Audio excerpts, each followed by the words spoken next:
چھٹا کلمہ یوحنا 19 باب اس کی 30 آیت۔ تمام ہوا۔ خداوند یسوع مسیح نے وہ کام جو باپ نے اس کے سپرد کیا تھا اسے مکمل کیا اور صلیب پر اپنی جان کی قربانی دے کر بنی نوع انسان کا رشتہ خدا سے بحال کرا کر کہا کہ تمام ہوا۔ جو کام میرے کرنے کا تھا میں نے کر دیا، اب کسی اور قربانی کی ضرورت نہیں۔ اس لیے یوحنا 3 باب 16 آیت میں لکھا ہے، کیونکہ خدا نے دنیا سے ایسی محبت رکھی کہ اس نے اپنا اکلوتا بیٹا بخش دیا تاکہ جو کوئی اس پر ایمان لائے ہلاک نہ ہو بلکہ ہمیشہ کی زندگی پائے۔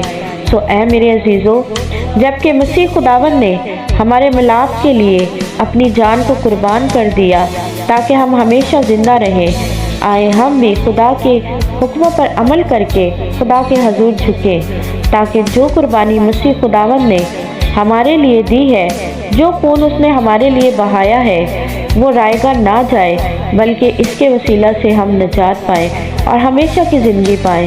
خداوند آپ سب کو برکت دے، آمین۔